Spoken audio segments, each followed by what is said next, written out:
ce que vous n'entendrez pas ailleurs. Le moment littéraire, culturel, économique, philosophique, intellectuel.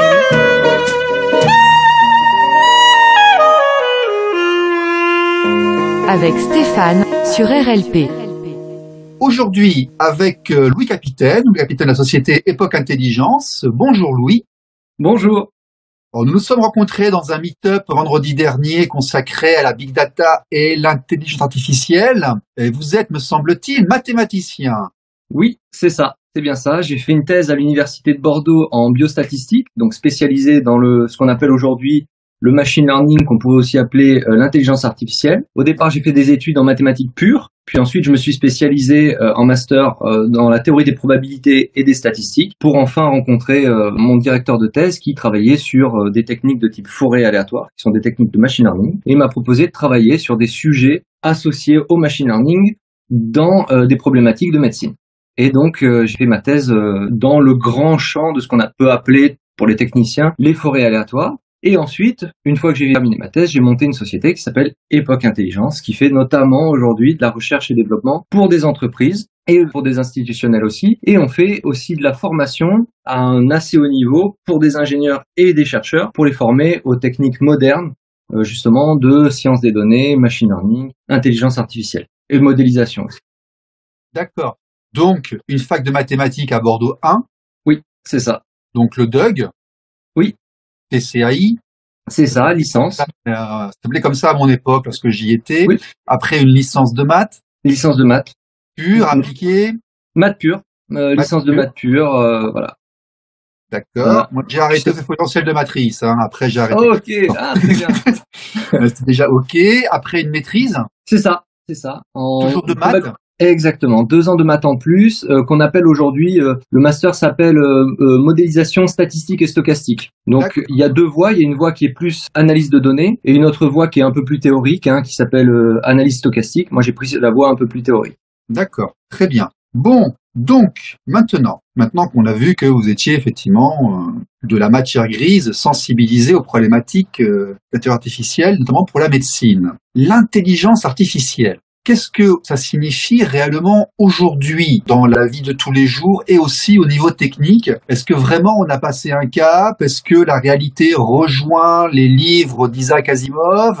Vers quoi va-t-on? En quoi c'est utile? En quoi c'est dangereux? Enfin, concrètement aujourd'hui, où en est-on? Qu'est-ce que l'IA aujourd'hui? À quel niveau en est-on? Ok. Alors il y a énormément de développements qui ont été faits récemment en intelligence artificielle. C'est d'ailleurs un domaine qui est assez récent finalement. C'est un domaine qui a à peu près 70 ans de recherche, si on compte pas les développements mathématiques antérieurs. Parce qu'effectivement aujourd'hui, ce qu'on appelle l'intelligence artificielle, ça regroupe effectivement les statistiques, les mathématiques, la programmation, et c'est un mélange de toutes ces disciplines. Alors l'intelligence artificielle aujourd'hui, il y a un petit peu la manière fantasmée de le penser, et cette manière fantasmée de le penser, qui est l'idée d'avoir une intelligence artificielle qui mimerait ce qu'on pourrait appeler le sens commun humain, c'est-à-dire une espèce d'intuition lorsqu'on a un phénomène et une décision, une espèce de méta-décision de ce qu'il faudrait faire dans n'importe quelle situation donnée. Alors ça, on n'y est pas encore. Il y a des chercheurs qui travaillent là-dessus. Notamment, on peut citer Yann Lequin, le très très grand chercheur français qui est à l'origine du grand succès des réseaux de neurones modernes, qui a inventé en fait des techniques qui permettent de mettre aujourd'hui les réseaux de neurones au premier plan en fait de la recherche sur les réseaux de neurones. Alors Yann Lequin, il reparle aujourd'hui de ce qu'on appelle l'intelligence artificielle générale. Et c'est un peu l'idée qu'en a le grand public, cette espèce d'IA qu'on pourrait mettre dans un robot qui pourrait exécuter toutes les tâches de la vie quotidienne. En réalité, aujourd'hui, l'IA, elle n'en est pas à ce stade-là.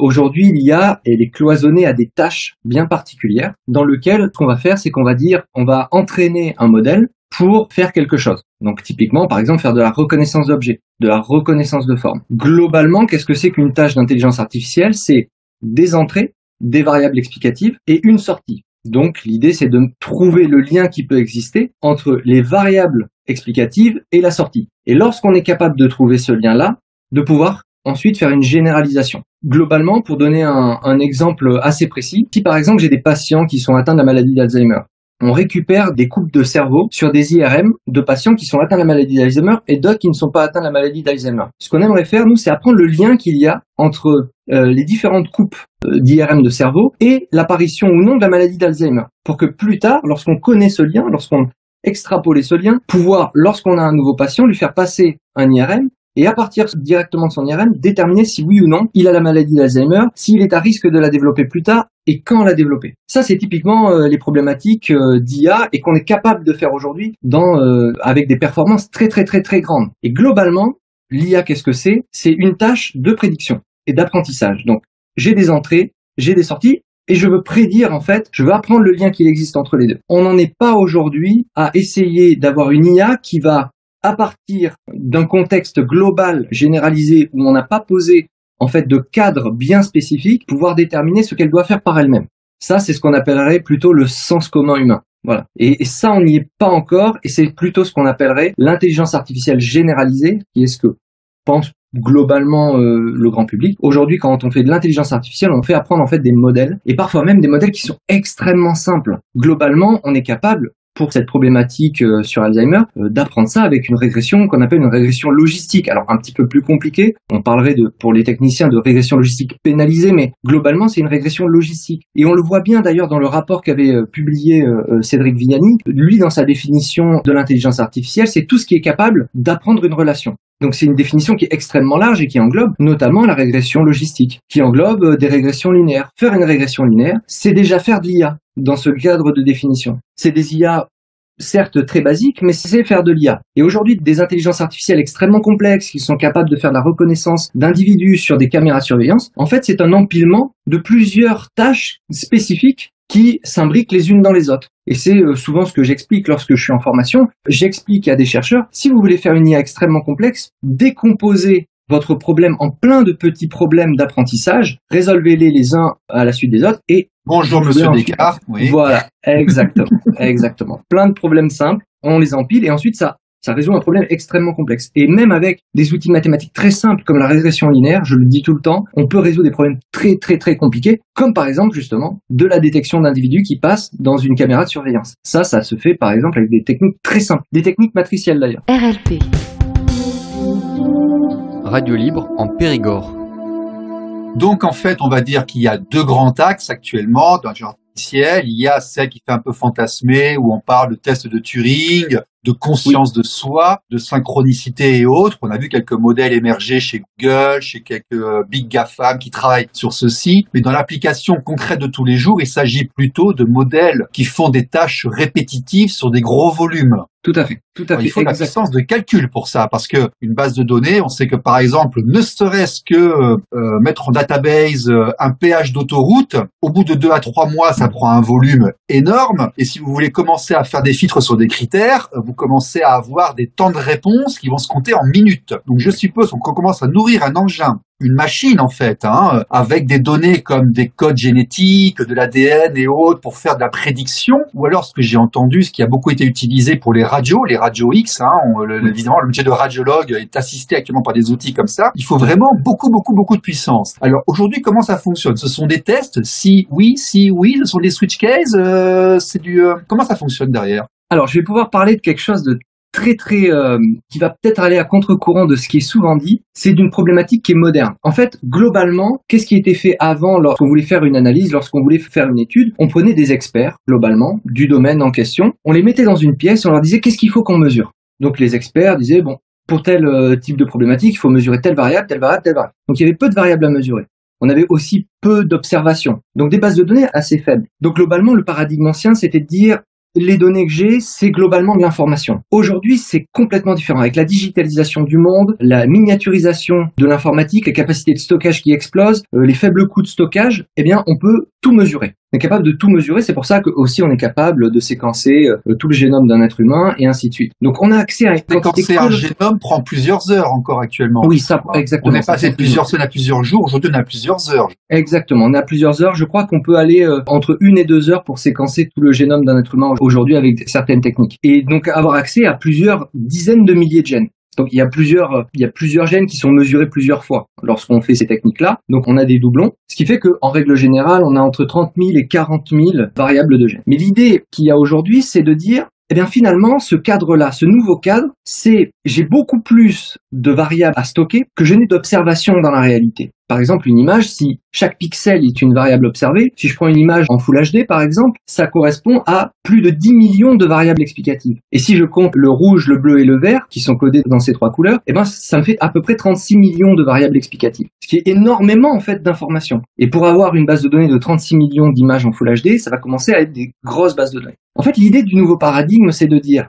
que, en fait, j'ai beaucoup plus d'informations, beaucoup plus de données que je n'ai d'informations. C'est-à-dire qu'aujourd'hui, j'ai accès à beaucoup de données, mais ces données-là ne reflètent pas un rapport de 1 pour 1 par rapport à l'information qui est disponible. Donc, en fait, l'idée dans les nouvelles techniques et dans les nouvelles méthodes, c'est de dire comment je vais faire pour essayer de capturer l'information qui est utile dans cette masse gigantesque de données. Oui. Et donc, on va à contresens de l'idée de il faut tout mesurer et en fait il faut tout stocker. En fait, en réalité, ce qu'il faudrait faire, c'est tout mesurer, puis extraire seulement l'information qui est importante, et à partir de ce moment-là, on se rend compte qu'en fait l'information qui est importante réside dans un espace de toute petite dimension. Modèle 80-20, on se focalise sur le plus utile. Typiquement un Pareto, mais en fait on n'est même pas dans des rapports de loi de Pareto, en fait on est au-delà de cela. Si je redonne l'exemple des patients atteints de la maladie d'Alzheimer, on a 1000 patients qui sont atteints de la maladie d'Alzheimer, et on a des images de taille 208 pixels par 176, donc à peu près 36 000 pixels, donc 36 000 variables en niveau de gris. Eh bien, si j'entraîne un modèle qui va sélectionner les pixels les plus importants, donc les variables les plus importantes pour expliquer la présence ou l'absence de la maladie d'Alzheimer, avec seulement 200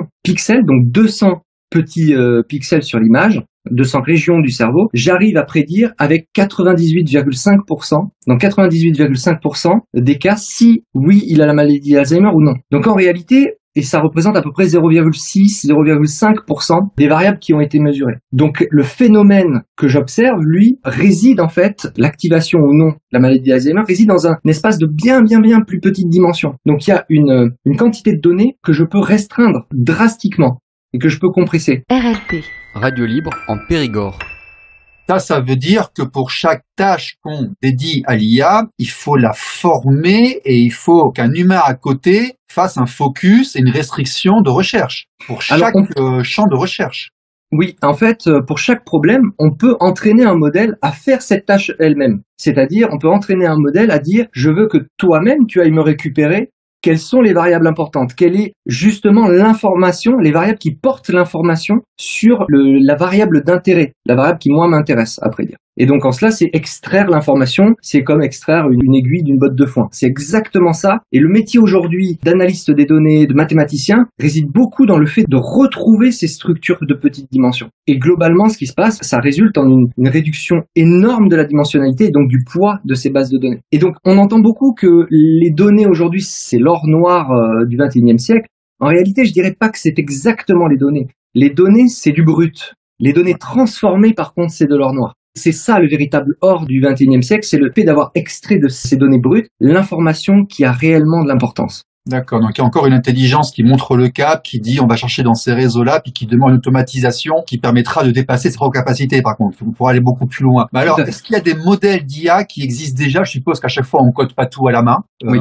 Ça me paraît je suppose qu'il y a des modèles qui ont été mis en place, des outils qu'on utilise. Concrètement, comment ça fonctionne? Il y a un install.exe, il y a un apt-get, comment on fait? Alors globalement, ça dépend de la manière dont on code, hein. Si on est en C++, si on est nous on code beaucoup en Julia, donc on a en fait de ce qu'on appelle des packages. Le langage extrêmement à la mode actuellement, le Julia. Voilà, développé par le MIT, très à la mode conseillé pour ses optimisations mémoire, d'ailleurs. Exactement. Très conseillé pour les optimisations mémoire et très conseillé pour la parallélisation massive et l'utilisation sur des serveurs de calcul, notamment sur GPU. Donc sur multi-GPU, sur des serveurs de calcul gigantesques avec beaucoup de CPU aussi pour de la parallélisation massive. Très utilisé. Donc la manière dont c'est utilisé exactement comme du Python ou du R. On a des packages qu'on installe à l'intérieur de Julia et à l'intérieur de ces packages, il y a des méthodes, des modèles qui sont déjà implémentés. Un modèle, qu'est-ce que c'est? C'est un modèle qui est posé comme un modèle linéaire, par exemple, avec une pénalisation, pour parler par exemple du modèle Lasso, du modèle Ridge, des choses comme ça. Et on a ce modèle et on veut résoudre un problème qui est un problème d'optimisation.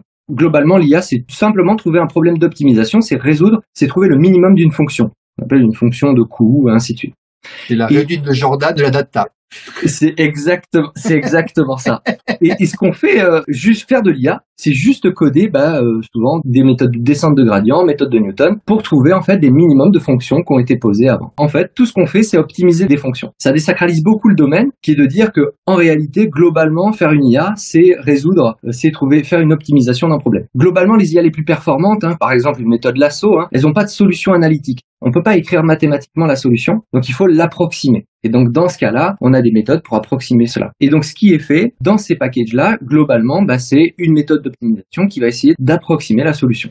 D'accord. Et là, effectivement, on rentre dans les solutions qu'on peut proposer à l'industrie. Parce que c'est pratique. On n'est plus sur un petit chat où on dit crée-moi une image par rapport à des mots-clés. Voilà. Ou alors, que penses-tu de la philosophie? Non, on va arriver. On va dire, vous avez une base de données. Par exemple, vous avez des ventes. Vous avez 20 années de ventes. Oui. Et on va essayer de prédire à l'avance qu'est-ce qui est saisonnier, qu'est-ce qui peut se dérouler, qu'est-ce qui va être, par exemple, en fonction de la météo, de certains critères, qu'est-ce qui peut ressortir et autres. Et là, il y a un modèle qu'on va enrichir, qui va s'enrichir de l'historisation, de l'historique de ce qui s'est passé pour faire des prédictions et aider l'entreprise à s'adapter à ce qui peut éventuellement arriver face à elle. Exactement, c'est exactement ça.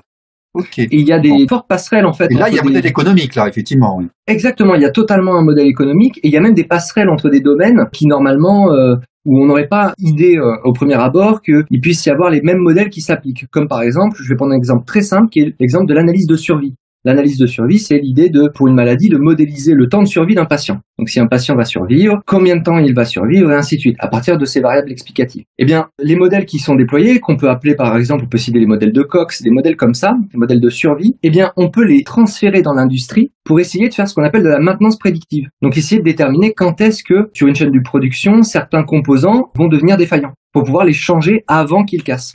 Faire de la maintenance prédictive en appliquant des méthodes de type survie qui sont appliquées globalement dans la médecine aujourd'hui. Et il y a plein de passerelles comme ça qui permettent en fait d'utiliser des modèles qui ont été développés dans un domaine pour l'utiliser dans un modèle complètement différent. C'est ça qui est très beau dans les maths en fait. Et c'est la généralité qui en résulte en fait des modèles. RLP. Radio libre en Périgord.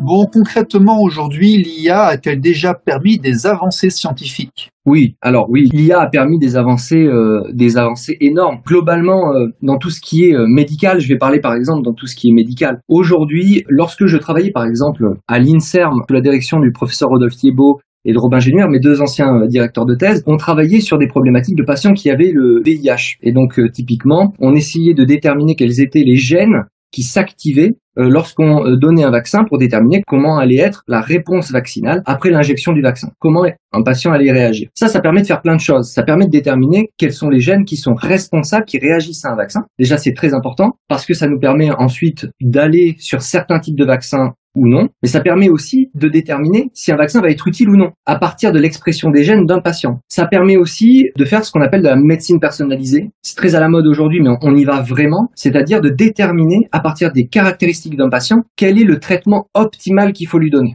Et non de partir d'une grille établie très générale qui s'appliquerait à la population entière, mais plutôt de spécialiser à partir d'une IA sur à partir de l'intégralité des gènes exprimés du patient, quel est le traitement optimal. Ça, c'est très important aujourd'hui. Pareil, on peut... Certains hôpitaux en Asie, parce que j'ai vécu en Asie quelques années, très bien. Dans vraiment le haut de gamme des hôpitaux internationaux, vous avez la prise de sang et le docteur est conseillé en temps réel par son ordinateur qui dit, en fonction de ce qui se passe sur la prise de sang et de ce qu'on voit, nous vous suggérons telle ou telle chose. Et effectivement, il y a moins d'erreurs humaines. Oui, exactement. Exactement. Et il y a aussi des IA qui sont complètement automatisées, comme par exemple des IA qu'on peut implémenter à l'intérieur d'un pacemaker pour analyser en temps réel le rythme cardiaque d'un patient. Ce genre de choses, ouais. Exactement. Déterminer quand il y a des valeurs aberrantes, c'est-à-dire quand le cœur s'emballe ou quoi. On peut le mettre dans des dispositifs qui analysent le taux de glycémie en temps réel et qui peuvent être connectés. On peut mettre une puce 5G qui permet d'être connecté et d'alerter les secours lorsqu'il y a un problème. Lorsqu'un patient, par exemple, va faire un arrêt cardiaque ou lorsqu'un patient va faire une hyperglycémie, une crise de glycémie, des choses comme ça. Et même la prédire à l'avance et envoyer sur le téléphone une alerte disant vous devriez aller voir les secours ou votre médecin parce que là, il y a potentiellement un problème et un risque grave d'avoir un accident. RLP. Radio libre en Périgord. Alors, la limite de l'IA aujourd'hui reste tout de même la puissance de calcul. Oui, tout à fait. Je suppose. Il y a des limitations qu'on n'arrive pas. On sait que les microprocesseurs sont limités en fréquence, même si par le jeu d'instruction, on va doubler les actions. On sait que la vitesse de lecture et d'écriture est limitée physiquement. Tout à fait. Est-ce que, c'est pas forcément votre terrain de prédilection, mais est-ce que vous avez regardé un peu ce qui se passe au niveau du quantum? Alors, j'ai pas du tout regardé ce qui se passait au niveau de l'informatique quantique, mais globalement, ce que je pourrais en dire par rapport à cette limitation physique, il y a une limitation du monde physique de l'IA, c'est aussi ce que disait Yann Lequin, qui est ce chercheur à l'université de New York et qui travaille à la division intelligence artificielle de Facebook. Justement, c'est un peu le père des réseaux de neurones. L'idée d'un réseau de neurones, c'est de calquer le réseau neuronal d'un être humain. Et l'idée derrière, c'était de dire si j'arrive à reproduire, à calquer le réseau neuronal d'un être humain, peut-être arriverai-je à m'approcher le plus possible de ce qu'on pourrait appeler le sens. Une IA en sous-IA et les faire communiquer uniquement les éléments essentiels les uns pour les autres. Voilà, exactement, comme l'idée d'avoir un cortex préfrontal et ainsi de suite. Vous voyez, ce genre de choses. Tout à fait. Eh bien, lui, il faisait la comparaison en disant les modèles les plus perfectionnés aujourd'hui ont tant de neurones dans le réseau de neurones, ont tant de neurones qui sont imbriqués, et il comparait ça avec le nombre de neurones qu'il y a dans un cerveau humain. Et il disait, vous voyez que en fait le rapport entre les deux, c'est plusieurs milliers de fois le nombre de neurones qu'il faudrait avoir pour atteindre le cerveau humain. Donc la véritable, selon lui aujourd'hui, une des véritables limitations, c'est effectivement cette limitation physique, qui est de dire, lorsqu'on aura atteint des capacités de calcul gigantesques, on pourra peut-être mimer justement la structure d'un cerveau humain. Cela dit, ça ne permet pas, ce type de modélisation, de s'approcher de choses que fait le cerveau humain, qui est par exemple l'apprentissage par ses pairs. Le fait qu'une IA puisse apprendre par le langage d'une autre IA. Une communication d'une IA sur une autre pour pouvoir apprendre. La transmission du savoir intergénérationnel. Exactement. Exactement. Et aujourd'hui, il y a plein de domaines qui sont cloisonnés comme ça. Par exemple, il y a des chercheurs en intelligence artificielle qui ne font que de la recherche sur le langage et qui font de la recherche justement pour faire de l'apprentissage sur le langage. Aujourd'hui, on n'est pas capable de faire communiquer ces différents domaines de recherche. Par exemple, on peut citer un réseau de neurones. Pour les trois plus grands, c'est réseau de neurones, apprentissage renforcé, donc c'est l'idée d'apprendre avec des expériences par échec, succès. Et le dernier très grand domaine, c'est l'apprentissage sur le langage. Ces trois-là, on n'est pas aujourd'hui capable de les unifier. Et justement, pour revenir à la question de départ de Yann Lequin, il y a effectivement une limitation énorme du hardware qui est disponible aujourd'hui. Et selon lui, si on arrive à atteindre les capacités de calcul qui permettront justement de calquer un cerveau humain, peut-être pourra-t-on atteindre ce qu'on appelle le sens commun. En IA, le sens commun, c'est l'intuition humaine. C'est l'intuition qu'on développe globalement de par une expérience, de par l'expérience des choses qui se passent. Si je vous montre par exemple un film qui se déroule, quelques minutes d'un film, et que je coupe le film, vous êtes capable d'avoir l'intuition de ce qui va se passer sur les 2-3 prochaines secondes. Et ça, c'est très marrant parce que les IA aujourd'hui sont absolument incapables de le faire. C'est quelque chose qui est absolument incapable de réaliser. Cela dit, une IA, si vous lui donnez une image d'un stylo qui tombe, le tout début d'un stylo qui tombe, la hauteur et ainsi de suite, elle est capable de déterminer de manière absolue comment le stylo va tomber, dans quelle position et ainsi de suite. Si vous lui donnez toutes les informations, centre de gravité, la masse, la répartition de la masse et ainsi de suite. Cela dit, un être humain n'est pas du tout capable de faire ça. Et le sens commun, ce qu'on appelle le sens commun d'un être humain, c'est que si je montre le début d'un stylo qui tombe, l'être humain va dire il va tomber. Et il va tomber à peu près par là.